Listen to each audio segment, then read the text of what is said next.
ini saya ingin sampaikan tentang bab yang berkaitan dengan tawakal yang diambil dari satu kitab Risalatul Mu'awanah wal Mudahara wal Muwazarah birraghibina fi suluki tariqil akhirah, bahwa tawakal dalam kehidupan kita merupakan hal yang penting, terutama bagi umatnya Rasulullah sallallahu alaihi wasallam. Salah satu amalan hati yang dituturkan Nabi, bahkan disampaikan Nabi untuk umatnya, dari sekian banyak amalan-amalan hati, salah satunya adalah tawakal. Jadi tawakal itu masuk kategori amalan hati. Kenapa bisa disebut itu? Dalam keterangan kitab yang disusun oleh Syekh Al-Habib Abdullah Ibnu Alawi Al-Haddad Al-Hadrami Al-Syafi'i rahimahullahu ta'ala, beliau sebutkan wa'lam anna aslat tawakkuli ala Allah ma'rifatul qalbi bi anna al-umura kullaha biyadillah ma yanfa'u minha wa ma yadhurru wa ma yasu'u minha wa ma yasurru wa innal khalqa law ijtama'u kulluhum ala an yanfa'uhu lam yanfa'u illa bisyai' qad katabahu Allah lahu aw ala an yadurruhu bisyai'in lam yadurruhu illa bisyai'in qad katabahu Allah alaihi. Ini satu ungkapan yang apabila kita pahami dan kita teliti, bahwa Al-Habib Abdullah Ibnu Alawi Al-Haddad menegaskan kepada kita, wa'lam dan ketahuilah oleh kamu, anna aslat tawakkuli ala Allah, bahwasanya muasal atau pokok asal dari kata tawakal itu, artinya sifat tawakal kepada Allah itu adalah ma'rifatul qalbi, mengetahuinya hati, bi annal umura, sesungguhnya urusan-urusan kullaha, semua, jadi urusan dunia, urusan agama, urusan akhirat, urusan anak, urusan istri, urusan jabatan, pekerjaan, kedudukan, semua, bi annal umura kullaha biyadillah, berada dalam genggaman Allah, berada dalam kekuasaan Allah. Ma yanfa'u minha wa ma yadur, tidak ada yang dapat memberi manfaat dan tidak ada pula yang dapat memberikan madarat. Wa ma yasu'u minha, dan tidak ada pula yang dapat mendatangkan keburukan daripadanya. Wa ma yasurru, dan tidak pula ada yang dapat memberikan kegembiraan. Wa innal khalqa, dan sesungguhnya jikalau makhluk manusia, binatang, semua makhluk Allah, la wijtama'u, mereka semua berkumpul, kulluhum ala an yanfa'uhu, semua mereka berkumpul untuk mendatangkan dan memberikan manfaat kepadanya, lam yanfa'u, niscaya mereka tidak akan pernah mampu memberikan manfaat, illa bisyai'in, kecuali dengan sesuatu, qad katabahu Allahu lahu, yang sudah Allah tetapkan kepadanya, aw ala yadurruhu bisyai', atau mereka berkumpul untuk memadaratkan atau memberikan kesusahan kepadanya, bisyai'in, dengan sesuatu, lam yadurruh, niscaya mereka tidak akan pernah bisa memberikan madarat, illa bisyai', kecuali dengan sesuatu, qad katabahu Allahu alaihi, yang sungguh Allah telah tetapkan padanya. Jadi semua urusan kita sudah ditetapkan oleh Allah Subhanahu wa ta'ala, sudah ditentukan oleh Allah Subhanahu wa ta'ala, tinggal kitanya bersikap.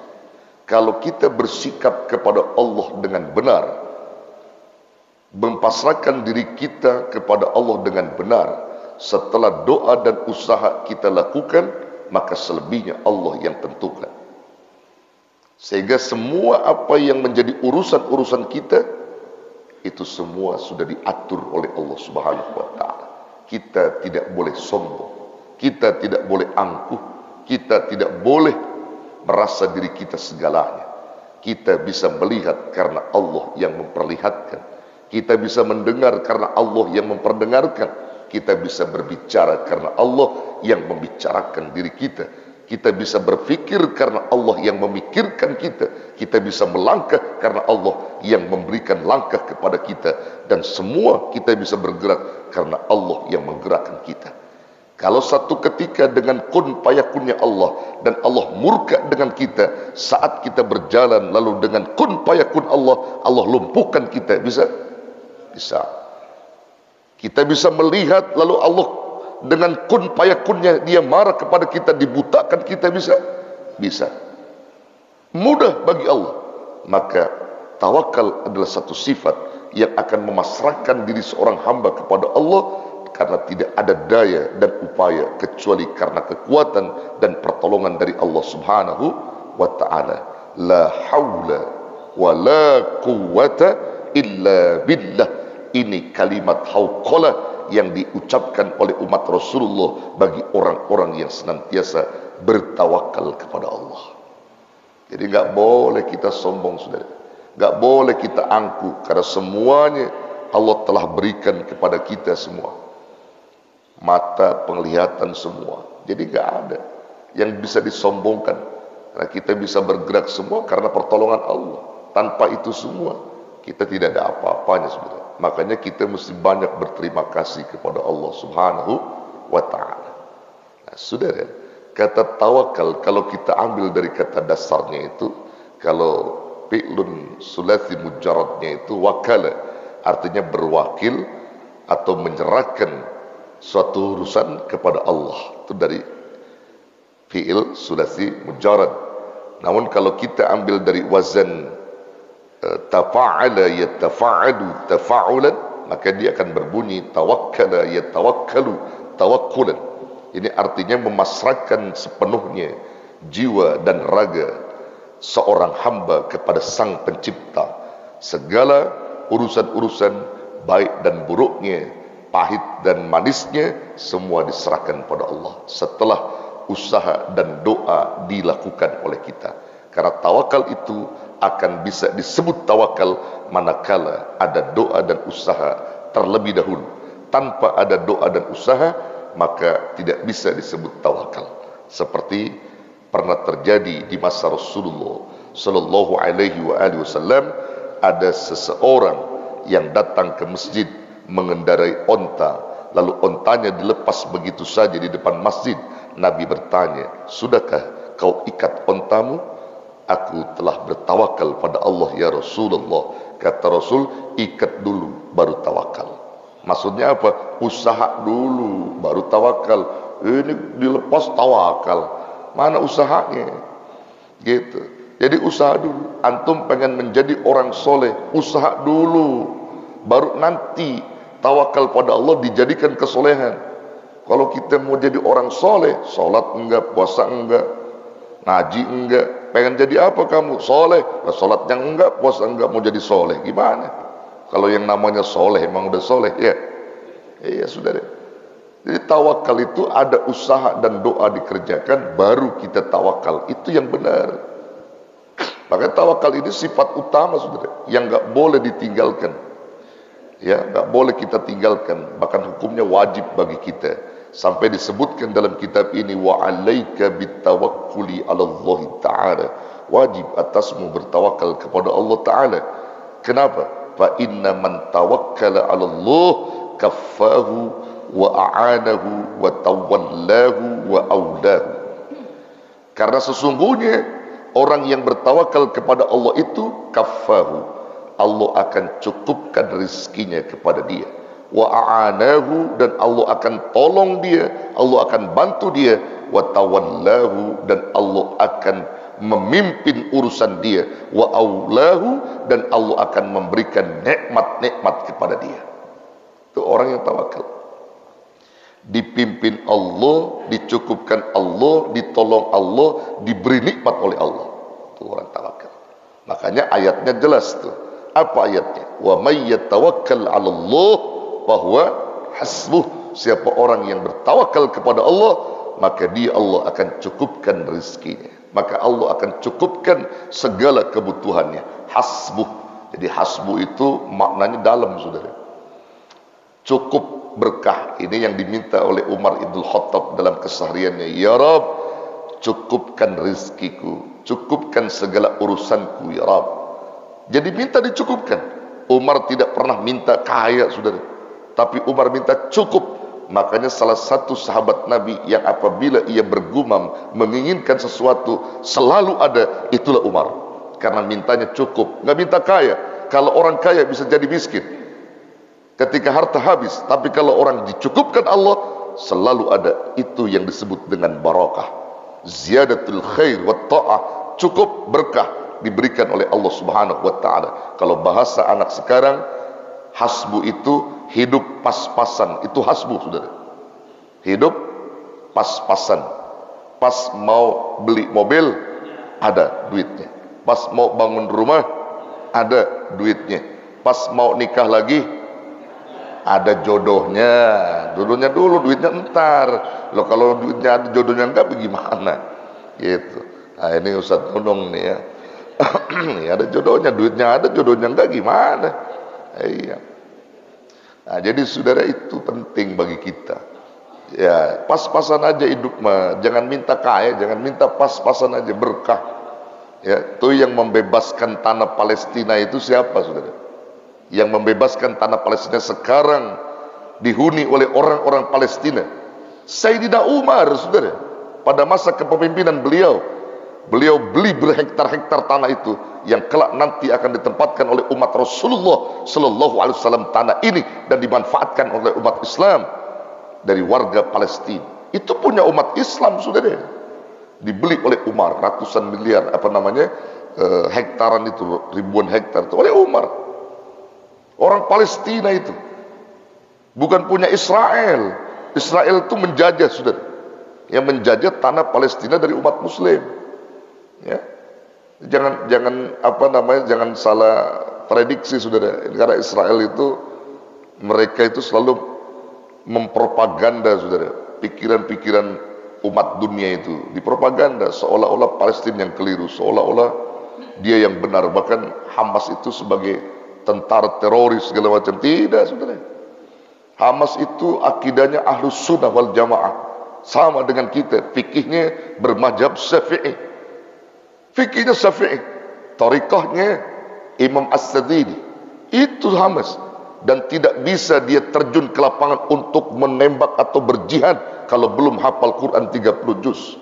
Mujahid Hamas adalah penghafal Quran, saudara. Kalau yang baru 15 juz, jangan terjun ke lapangan. Yang terjun ke lapangan tentara Palestina, mujahid Palestina adalah penghafal Quran. Begitu, saudara. Dipropaganda oleh Israel, dia teroris, dia ini. Terbawa otak manusia, dicuci oleh Israel, sehingga semua mengatakan bahwa Hamas itu adalah teroris. Tidak benar. Ini biar saudara paham, ya, biar saudara paham tentang itu. Jadi kita harus ada kepedulian. Ini kaitannya dengan tawakal juga, saudara. Ya, orang-orang Palestina itu banyak tawakal pada Allah. Tentara-tentara daripada Palestina itu tawakal pada Allah. Makanya panglima daripada tentara Hamas itu yang bernama Abu Ubaidah itu, Izzuddin Al-Qassam, nama bala tentaranya. Ya, panglimanya itu siapa namanya? Abu Ubaidah. Itu nama poyokannya, nama samarannya itu, Abu Ubaidah. Ini beliau, kalau mau tahu sejarahnya, ini maaf sedikit saya cerita, saudara, ya. Beliau itu sejak kecil itu udah dipenjara oleh Israel. Umur 7 sampai 10 tahun kalau nggak salah, 10 tahun. Umur 8 tahun dia dipenjara. Ayah ibunya mati ditembak oleh Israel itu. Dia lihat ayah ibunya mati, yatim piatu dia dipenjara. Begitu dipenjara, makanan dan minuman dia adalah Al-Quran. Tidak dikasih makan, dikasih minum. Sebutnya dia haus di penjara masih kecil itu, pakai keran kayak sapi gelondongan gitu, Pak. sama Israel itu, sama tentara Israel disuruh minum. Ayo. Bahkan makan pun tidak. Maka bertahun-tahun beliau tidak makan dan minum kecuali mereka makannya Quran. Kenyang perutnya dengan bacaan Quran. Umur 15 tahun beliau sudah hafal Al-Quran. Abu Ubaidah hafal Al-Quran, 20 tahun di penjara. Ketika keluar dari penjara, beliau menjadi pejuang yang tangguh, mujahid yang tangguh, dan dia tahu percis medan-medan daripada Israel itu. Bagaimana kebodohan Israel, bagaimana taktik Israel, dia paham. Maka dia masuk dalam Hamas itu sebagai panglima yang dipercayakan. Bahkan dalam riwayat konon kabarnya, Abu Ubaidah itu adalah seorang panglima yang tak mempan ditembak. Berkat amalan Qur'annya yang ditakutkan oleh Israel, Abu Ubaidah ditakutkan, saudara. Bukan mereka berdukun, tidak. Allah sebagai pelindungnya. Kekuatan yang luar biasa. Itu. Dan Allah datangkan bala tentara untuk membantu Hamas. Itu dari tentara-tentaranya. Para malaikat-malaikat Allah terjunkan untuk bantu mereka. Itu karena doa-doa kita umat Islam, saudara. Maka jangan sampai umat Islam mencibir tentang Palestina. Dia tidak tahu menahu, bahkan dia katakan, udah kita bantu orang-orang kita saja yang masih banyak susah. Di sono mah nggak penting. Apa itu? Ini harus kita cegah, saudara. Umat Islam masih ada empati, kepedulian. Dia tidak bisa bantu dengan harta, minimal dia doa. Berkat doa-doa kita, maka sesungguhnya Allah ingin melihat bagaimana jihad-jihad umat Islam dunia untuk saudaranya di Palestina. Begitu, saudara. Ini belum tahu apa-apa. Dia sama dia, kita sama kita. Nggak boleh begitu umat Islam, saudara. Ya, nggak boleh begitu. Tapi Allah Subhanahu wa Ta'ala berkahi tanah Palestina itu, karena memang itu sejarah yang luar biasa. Memang kalau direnung-renung, Pak, berdasarkan hadis, ya, kalau Palestina merdeka, maka sebentar lagi kiamat itu. Sebentar lagi kiamat. Dan memang seharusnya memang terus begitu. Nanti kalau udah kelihatan Palestina merdeka, nah, itu kata Nabi tinggal tunggu saja. Makanya antum pengen Palestina merdeka apa enggak? Lebih bingung ente bagaimana sih?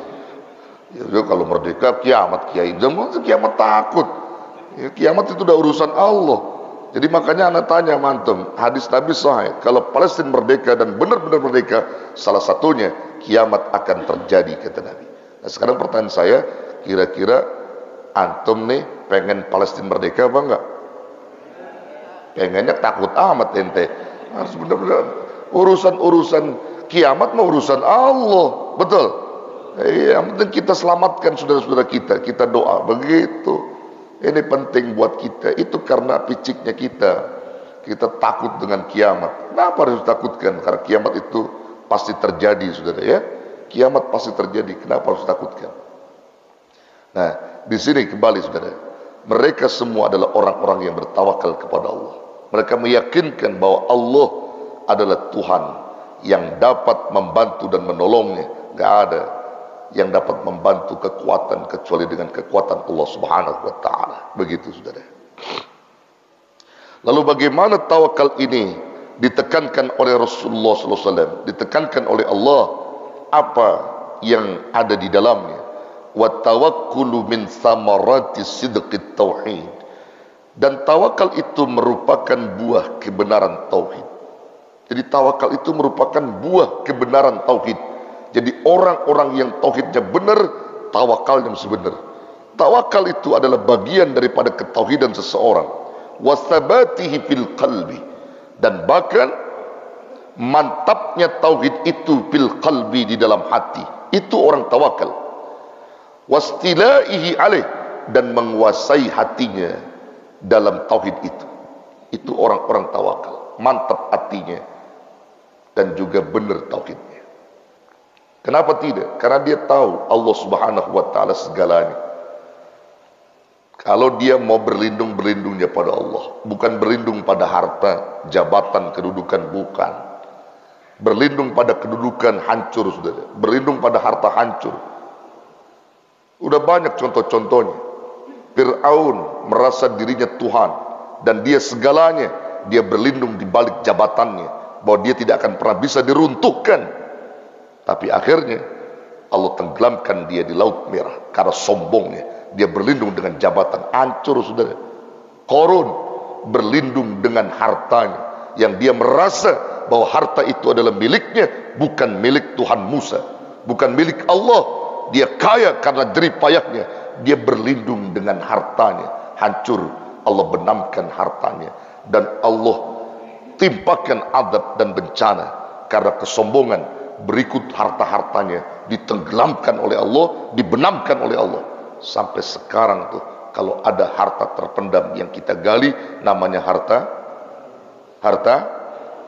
Qarun, bukan harta karun, Pak. Harta karun, harta Qarun maksudnya itu. Ya, kalau kita gali itu, ya, itu karena hartanya begitu banyak, sombong, Pak. Jadi gak ada yang bisa disombongkan. Allah adalah segalanya. Dia yang akan membantu kita, menolong kita. Orang-orang yang mantap tauhidnya, insya Allah akan diberi sesuatu kekuatan, dan Allah akan tolong segala apa yang mereka butuhkan, saudara. Wa qala Allah Ta'ala, dan telah berfirman Allah Subhanahu wa taala, Rabbul Masyriqi wal Maghrib, la ilaha illa huwa fattakhidhu wakila. Allah adalah Tuhan timur dan barat, yang menguasai timur dan barat. La ilaha illa huwa, tidak ada Tuhan kecuali Dia. Fattakhidhu wakila, maka ambillah oleh kalian Dia, Allah, sebagai pelindung kalian. Hasbunallah wa ni'mal wakil, ni'mal maula wa ni'mal nasir. Ini kalimat yang kita baca, saudara. Cukup bagi kita adalah Allah sebagai pelindung kita, sebagai penolong kita. Bukan harta, bukan kedudukan, bukan jabatan, tapi Allah pelindung kita, penolong kita, saudara. Kalau udah kita jadikan itu, akan mudah. Orang-orang yang tawakal hidupnya diberi ketenangan oleh Allah. Tenang, ya. Habis sholat subuh ngikut ngaji seperti ini nih, ya. Begitu pulang diseduhin kopi sama bini, ya kan? Di kantong ada duit 100 juta, tenang. Ya. Lu ngeliatnya duit 100 jutanya sih lo, jangan 100 jutanya. Ya, tenang. Ya, berkah. Jadi orang tawakal tuh orang yang gak pernah bergusar, saudara. Tenang hidupnya, tenang. Saudara pernah ngelihat burung? Burung tuh hidupnya tenang, saudara. Makanya kalau yang melihara burung tuh di kerangkeng, di kandangin, salah tuh. Ada yang melihara burung sini. Hei, burung lepasin. Oh, burung pakai di kerangkeng tuh. Sunatullahnya dia dilepas, tawakal dia. Dipelihara burung. Ada yang melihara burung sini. Kalau ada Sayyidina Umar diomelin ente. Sayyidina Umar tuh salah satu ya kepemimpinan dia. Siapa-siapa yang punya burung dilepas-lepasin sama Umar. Siapa yang burung lepas. Oh, ini burung murai Sayyidina. Burung murai dia Sayyidina Umar, nggak ada murai-murai, lepas. Ya, dia lepas karena sunatullohnya dia terbang, bukan di kandang gitu. Ya, bukan di kandang, dia ikut dilepas gitu, burung itu. Itu buat belajar kita, itu sebagus-bagusnya binatang yang bertawakal itu burung. Bagus. Kata Nabi, kalau mau contoh tawakal yang bagus itu burung. Sampai dalam hadis sahih, baginda Rasulullah sallallahu alaihi wasallam itu menyebutkan, wa qala Rasulullah sallallahu alaihi wasallam, "Lau tawakkaltum 'ala Allahi haqqa tawakkuli." Sekiranya kalian bertawakal kepada Allah dengan tawakal yang sebenar-benar tawakal, la razaqakum. Kalau kamu benar-benar tawakal, pasti Allah akan berikan rezeki kepada kalian. Kama yurzaqut tayru tagdu khimasan wa taruhu bitanan, sebagaimana Allah berikan rizki kepada seekor burung yang begitu pagi perutnya kosong ia terbang, lalu begitu sore kenyang, perutnya sudah terisi, dia pulang. Pagi perutnya kosong, dia berusaha mencari rizki. Begitu pulang, sore-sore perutnya udah kenyang, udah cukup, besok cari lagi. Itu burung tawakalnya. Jadi nggak ada yang beliau simpan-simpan, tuh nggak ada. Apabila dia udah berusaha, lalu dia masuk, dia punya rizki, lalu kemudian besok usaha lagi. Begitu seterusnya. Itu burung. Sebagus-bagusnya tawakal itu seekor burung, sudah. Allah kasih rizki. Jadi makanya burung itu kudu dilepas, saudara. Karena dia punya sifat tawakal yang paling bagus untuk ditiru manusia. Maka lepas saja. Lepas. Ada yang punya burung ini? Hei. Ada yang punya burung? Kalau burung ente boleh ini punya. Kalau burung ente jangan dilepas. Jangan dilepas, saudara. Iya. Punya burung enggak? Punya burung enggak? Iya, burung binatang. Kalau burung ente jangan dilepas, udah buat bini ente aja. Iya, Ustaz Nunung kesian tuh, sangkarnya nggak ada itu. Ya Ustaz Nunung, iya, Masya Allah ya. Jadi itu burung tuh sunatullahnya dilepas, saudara, jangan disangkar, jangan. Ya dilepas aja. Nah, itu sebagus-bagusnya tawakal, saudara. Jadi kalau kita mau lihat burung tuh, tawakalnya bagus pada Allah dia. Ya. Nah karena itu, saudara yang dirahmati Allah, panzur kaifa bada'a bi isbatir rububiyah. Maka kamu perhatikan bagaimana Allah memulai untuk memantapkan sifat rububiyahnya itu. Ya, dengan bahasa tawakal tadi kepadanya. Summa isbatil infiradi bil ilahiyah. Kemudian Allah menetapkan keindividuannya dengan ketuhanannya itu oleh sifat tawakal. Summa amara bitawakkuli alaih jalla wa ala. Kemudian Allah perintahkan untuk bertawakal kepadanya. Ini artinya, saudara, Allah Subhanahu wa taala senang kalau ada hamba-hamba yang berpasrah dan berserah diri kepadanya. Itu Allah. Allah paling senang siapapun manusia berserah diri, berpasrah, bertawakal padanya. Allah senang. Allah gembira. Karena senangnya Allah, Allah akan cukupkan dia. Allah akan berikan kebahagiaan bagi orang itu. Senang dia. Jadi jangan sampai kita tidak bertawakal kepada Allah. Tawakal. Ya, jadi kalau kita, apa yang kita bisa kerjakan, selebihnya tawakal. Jadi kalau saya bilang sama jamaah begini, antum tuh jangan pernah mikir yang macam-macam. Antum dapat rezeki dari Allah sehari 10.000 alhamdulillah, 20.000 alhamdulillah, 30, syukurin aja. Sepanjang antum sudah berusaha, berdoa, maka itu adalah keberkahan dari Allah. Syukurin. Ya, ngojek bukan berarti sesuatu pekerjaan yang hina, bukan. Ngojek itu pekerjaan yang luar biasa. Kalau bahasa anak sekarang biro jasa, saudara. Ya, biro jasa tukang ngojek itu. Dia menolong banyak orang. Dia diupahkan misalnya, maka syukuri apa yang menjadi upahmu itu. Tawakal pada Allah. Kamu jauh lebih hebat dalam pandangan Allah ketika kau tawakal ketimbang para pejabat-pejabat tinggi yang hanya meraup uang rakyat lalu dia korupsi dengan uang rakyat. Maka lebih mulia kamu, hai tukang ojek, yang sehari kau dapat 10.000, 50.000, kau syukuri itu, hasil keringatmu itu menjadi saksi di hadapan Allah Subhanahu wa taala. Kau tawakal. Itu jauh lebih mulia. Maka jangan pernah kita merendahkan merasa diri kita rendah. Tidak ada yang rendah, saudara. Semua manusia tinggi dalam hadapan Allah ketika dia memiliki tawakal. Tukang ojek itu derajat yang mulia kalau dia punya sifat tawakal. Mulia.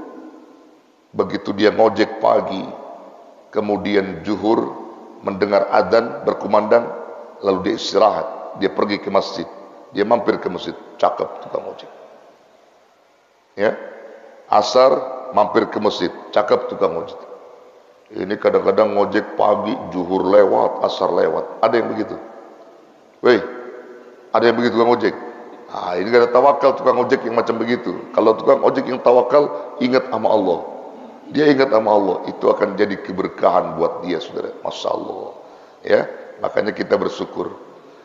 Saudara yang dirahmati Allah, terakhir saya sampaikan kepada saudara, ini maaf saudara ya, saya ada 2 tempat ini Aulia dadakan, ini ada 2 tempat saya ini, ya di Ulu Jami. Saya minta mohon karena saya mau pergi ke Darul Falah dulu nih, dadakan nih, teleponnya Aulia.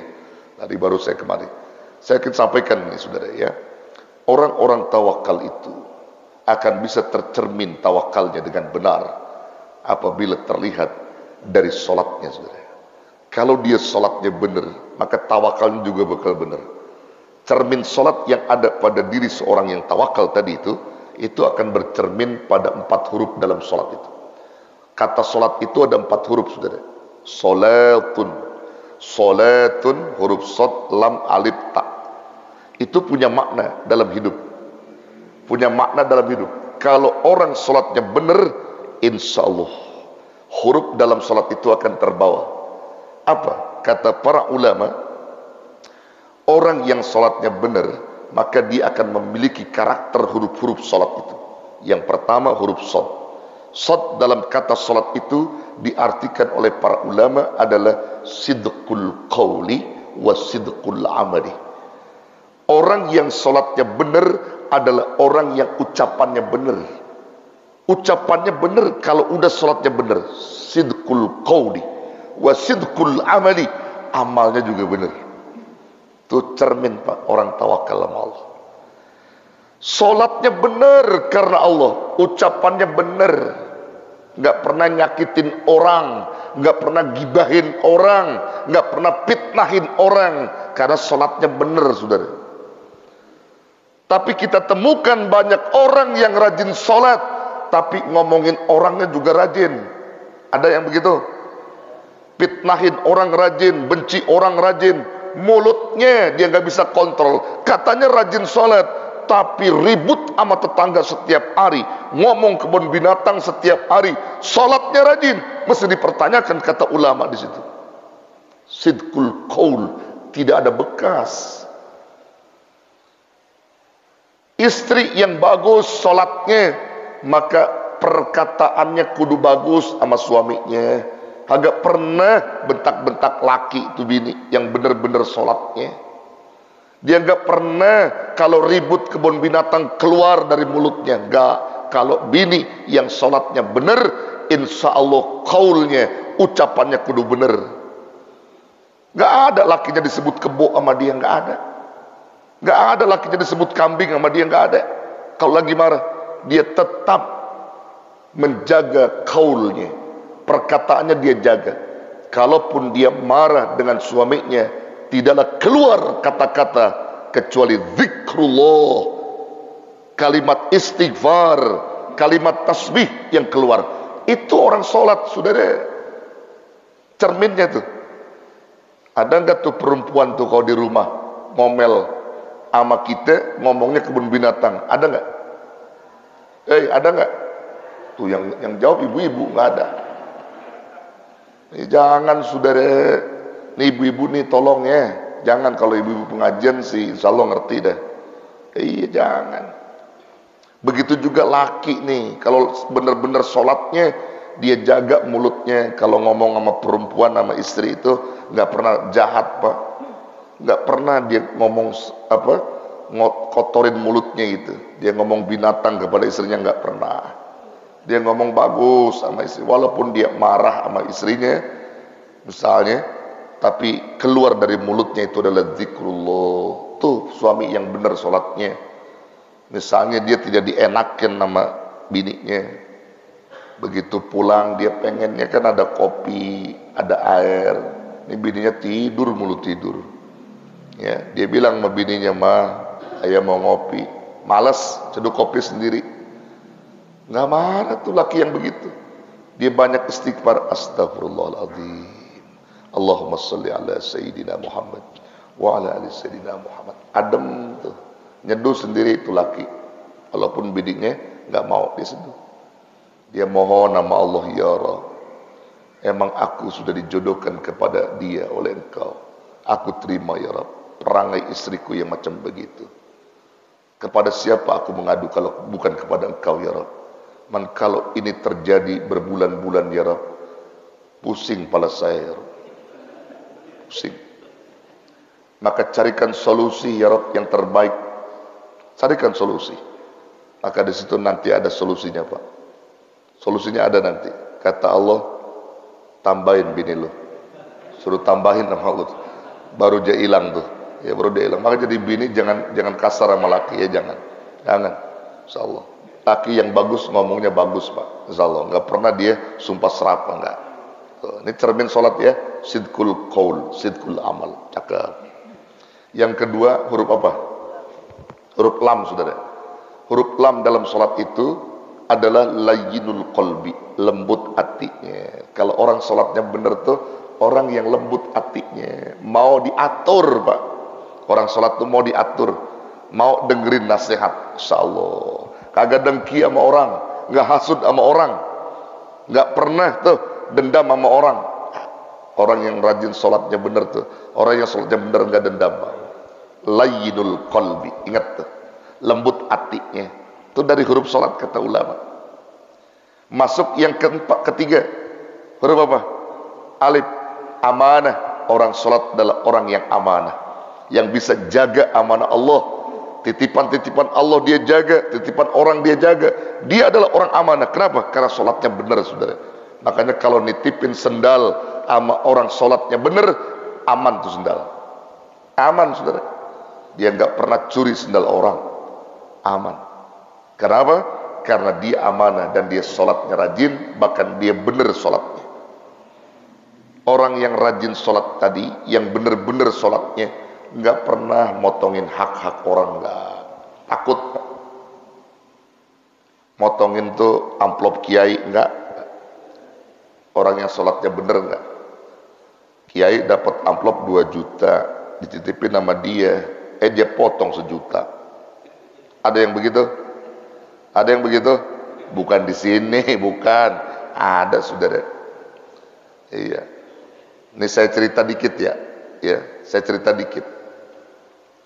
Saya ceramah di satu tempat, ya.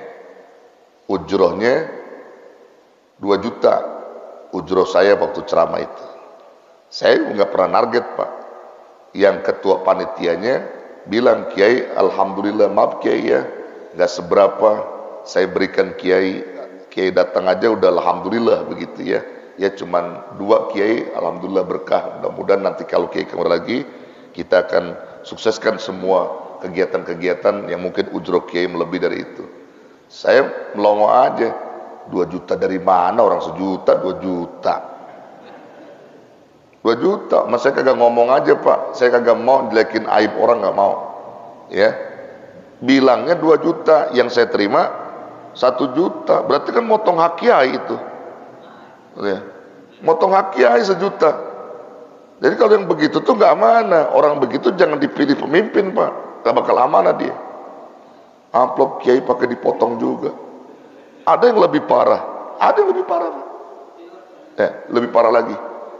Jamaah saya tuh kalau tiap tahun, Pak, saya nggak sebut namanya, di mana orangnya nggak sebut, itu suka berikan saya kain BHS yang harganya 3 juta sekian, sama duit 5 juta, itu tiap tahun, Pak, jamaah saya, ya kan?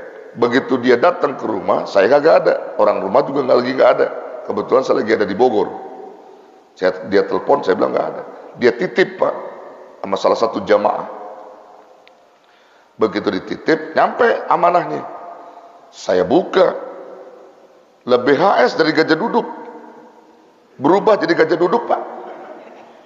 Lah gajah duduk 300.000 ini. Iya kan? Uangnya 5 juta. Cuman 1 juta dikasih di amplop. Yang punya telepon, Kiai, saya udah titipin tuh sama jamaah Kiai ya. Mohon maaf Kiai, saya nggak bisa ketemu Kiai. Ya tetap yang sama Kiai, BHS-nya belum. Lah ngomongnya BHS, lah gajah duduk, BHS bagaimana? Man kita kagak ngomong sama dia tuh, gajah duduk enggak. Akhirnya kita panggil, Pak, duit 5 juta buat Kiai, dipotong 4 juta, 1 juta yang dikasih sama kita. Masya Allah, kita panggil dia. Ini dakwah, bukan kita marah, dakwah. Pulang sini. Lu dititipin sama hamba Allah sekian-sekian buat anak. Iya Pak Kiai. Ya kan Kiai udah terima. Bener sih lu amanah. Man titipannya yang rada beda. Yang nitip BHS udah datengin gajah duduk, gimana urusannya nih? Begini Kiai, saya dari dulu pengen banget BHS. Saya udah beli gajah duduk, makanya kalau Kiai mau BHS-nya banyak, gajah duduk aja dah, kata dia. Ya kagak bener itu. Ya. Uang 5 juta, kenapa lu kasih gue 1 juta? Tapi gimana Kiai, anak bini belum bayaran tuh anak saya. Saya bingung rasanya nyari duit bagaimana. Ada titipan orang saya ambil aja. Kalau Kiai mah gampang dah, nggak mungkin marah, kurang ajar. Saya bilang, ya gini, kalau ente udah jujur nggak apa-apa, anak ikhlas, anda ridho, nggak apa-apa. Ente memang udah ngimpi-ngimpi pengen BHS, tuh gua kasih udah nggak apa-apa. Nih gajah duduk juga gua nggak pakai, buat lu lagi dah nih. Makin gajah duduk pakai buat lu. Nggak bakal gua pakai, udah buat lu aja nggak apa-apa. Nah, uang 1 juta karena kebetulan lu udah kasih, gua udah beliin bensin, beliin udah gua ikhlas yang 4 juta buat ente. Man lain kali awas begitu lagi. Bukan apa-apa, nanti Allah yang ya di sininya lu, nanti Allah. Awas, hati-hati. Iya Pak Kiai, mohon maaf Pak Kiai, itu ada yang begitu jamaah, masya Allah. Sholatnya rajin Pak, motongin hak Kiai juga rajin juga itu. Masya Allah, hati-hati ya. Ada jamaah yang begitu di sini, ada nggak? Awas ya, jangan sampai terjadi hal yang demikian ya. Terakhir huruf apa? Huruf ta. Ta adalah tarkul ma'asi. Orang yang sholat adalah orang yang selalu meninggalkan segala bentuk-bentuk maksiat. Itu yang sholatnya benar. Maka cermin tawakal itu ada pada sholat itu. Huruf-huruf sholat. Makanya kita cerminnya di situ aja Pak, muhasabah. Kalau selama ini kita udah sholat, rajin sholat kita, ngomong sama Allah, ya Rabb, dalam huruf sholat ada sidqul qaul, saya rajin sholat kepada engkau, namun mulut saya masih belum bisa saya jaga, ya Rabb. Istighfar sama Allah. Ya Rabb, dalam sholat ada layinul qalbi, dalam huruf sholat hati saya masih banyak dengki sama orang, ya Rabb, ampunin saya. Istighfar sama Allah. Ya Rabb, dalam sholat ada amanah, saya selama ini belum bisa jaga amanah, ya Rabb. Maaf kalau saya selama ini terjadi tidak amanah, ya Rabb. Saya malu sholat yang saya bangun selama ini hancur di hadapanmu. Istighfar pada Allah. Ya Rabb, dalam sholat ada tarkul ma'asi, namun saya selalu senang berbuat maksiat. Saya malu sholat saya ini hancur, ya Rabb. Istighfar kepada Allah. Ini cermin buat kita. Makanya kalau orang sholat itu, maksiat apapun kudu ditinggalkan. Jangan STMJ, saudara. Apa STMJ? Sholat terus, maksiat jalan. Itu STMJ itu. Sholat terus, maksiat jalan. Sholatnya terus, maksiatnya jalan. Beda STMJ-nya Ustadz Nunung. Kalau Ustadz Nunung beda STMJ-nya. Apa STMJ Ustadz Nunung? Susah tidur mikirin janda, begitu. Ustadz Nunung tuh. Ya. Baik saudara yang dirahmati Allah, ini aja saya kira yang disampaikan, mudah-mudahan manfaat.